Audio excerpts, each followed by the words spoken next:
Welcome back to Call for Help. Photo editing applications like Photoshop are full of tools with mysterious powers and names. Lucky for us, Alex Lindsay from dvGarage knows the key. Today, it's a little tool called Color Range. If I saw that, I'd just go, I don't know what that is. I would just say, I'm not going to use that. Right. What is it? Well, the Color Range is kind of the magic wand on steroids. We showed before the using levels. Is this like levels only with color? Well, not exactly. This actually, it works more like the magic wand, where you can select certain colors, but you have a lot more control. Okay. So the magic wand, you know, if you start to use that, you know, if I love the magic wand. You can say click on yellow and it'll get all the yellow. Well, it gets almost all the yellow. Like if you start clicking here, well, like it didn't get all the yellow, Yeah. and if it isn't connected, I can hold down my shift key and try to get it.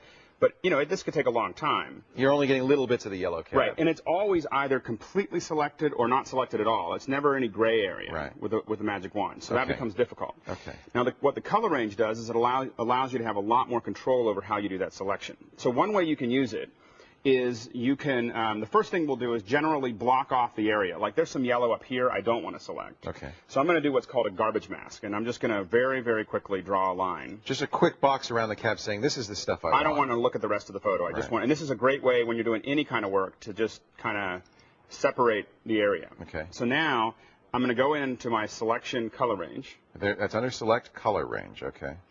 And what I can see is I'm going to turn down my fuzziness, which is a kind of a gray value for the selection, and just start with this color selection. And when I select it, if I change this to grayscale, you can see these are just the colors, the raw colors that I selected. So very little of it. Very, very little. But notice they weren't connected. It was just anything that had that color has now been selected. Now what I can do is I can click on this plus sign, and I can start just scrolling around, dragging. Oh, look in the little box how the cab is starting to fill in as you get more and more of it. And I can look at it, you know, if I want to look at what I've selected, there's on the big screen, yeah. And then I can just select just some raw areas. What it's trying to figure out is what shades of yellow you're talking about, because they're all slightly different. Exactly, and it's going anytime I select something outside of the box that it already has defined. It expands. It expands it. So now what I do then is essentially blur the box, saying, you know, I don't have it. I'm going to don't be that perfect. Don't be that perfect. Just make it. You know, give me some. And so I can expand it, and it grabs everything. Look at that! Yeah. But it even got the black stripe. Well, it's actually not selecting the black stripe. If we look that's black. It's just a black mat. Oh, I get it. Okay. If we look at the white mat, you can see that it hasn't selected that area. So it's just the black. But it's also getting the kind of darker yellow in the yellow cab logo. Exactly. All of that stuff has been selected. Wow. So by moving fuzziness, you expanded it. It doesn't expand it. It blurs it. So it says, you know, you can have some layers of transparency. You know, and allows you to have a kind of a soft selection. That's really great. I can't tell you how much time I've spent trying to increase a magic wand selection. Exactly, and this is a much more powerful way to do it. Very nice. Now, what I can do with this, for instance, first I'm going to hide my marching ants. Okay. So I'm going to hit Command H. That's the selection. The selection's still there, but you just don't see it. Exactly. Okay. And then I'm going to hit Command or Control U, and that opens up my hue saturation. And now that I have this control, I can, you know. You can change the color. Just play with the color. Now, while you're doing that, guys, get a picture of the cab, because he's changing it from a yellow cab to a red cab to a green cab. That's so cool. You know, and have absolute, you know, surgical control over it. Wow, look at that. Now, there's a lot more that you can do with it. Let me flatten this out and deselect it. Okay. And what I'm going to do is I'm going to drag this real quickly into this sign here. Now, I want to incorporate this cab into this sign. So the sign's going to have a reflection, kind of? And and what I need to do is I need to cut out where the 0 is, and, you know, where these words are, and I need to not get it on here, because if I just turn it on, it'll overlap the whole thing. Right. So one thing I can do is I can actually create entirely new mats with the color range by simply.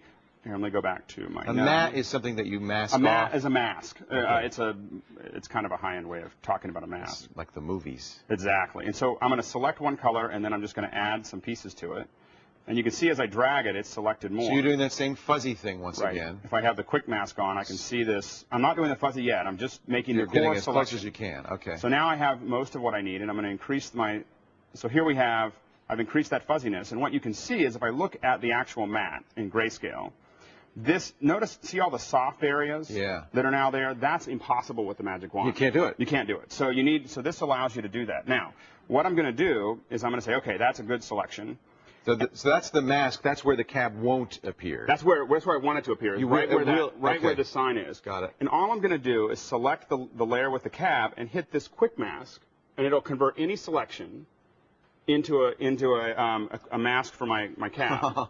So that just sucked it right in there. Very clever. And if I disconnect disconnect the quick mask with the layer, I can move it actually inside to just get it placed just right. I might want to, instead of having it right on, screen it, and we'll talk about layers. That's to make it look a little bit more like a reflection. Right. I just turned down the opacity, and now I have. Oh, look at that. I look at that. So it's like it's a reflection of the street from that sign. Exactly. That works great. Yeah. Are there tools like this in most paint programs, or is this unique to Photoshop? A lot of paint programs have. This is pretty simple stuff. Color range, I'm not sure if it's in every paint program. Right. But look for something like that. Exactly. That's a nice feature. It's a very, very, very useful feature. You're going next month. We're going to lose you for a little bit because you're going to Africa again, where you teach. It's kind of cool. You teach kids video and Photoshop and that kind of thing. Right. We work with video, 3D, compositing in Zimbabwe and Tanzania. Not little kids. These are college age. College student and above. Some professionals. It's a professional. Hanif is here from Tanzania. Yeah. Is he your sponsor there in Tanzania when you're going? Yes, he's our partner in Tanzania. That's he has one of the largest desktop publishing companies in the country. How many students, Hanif, are you going to teach? We have generally taken on a group of 9 students per class. That's great. And we normally have 2 classes in a day. And where do they come from? Are they just all walks of life, or? Yeah, all walks of life. All we do is we advertise in the magazines and papers, and we get enrollment. That's so great. And we're very excited about working together with Alex's team and all he'll do with us in Tanzania. That's great. Is this something dvGarage does, or something you do? It's a subset. There's another company, which someday we can talk about it, called the Pixel Corps, which is a kind of a guild for digital artisans. We have about 250 members here in San Francisco. And they do outreach to all over the world. Yeah, well, right now we're in San Francisco. We have about 250 members, and then we have 20 in Zimbabwe, and we're going to have slowly growing. Slowly. First Zimbabwe, then the world. Exactly. Hey, that's really neat. Well, please, when you go there, send us a video or something. We'll do something with you guys, because I'd love to see how it goes there. Definitely. And thank you for teaching us about the color range tool. Alex is great. Now, as always, and folks, if you haven't done this, the web content that goes with this stuff is wonderful. The steps for today's segments.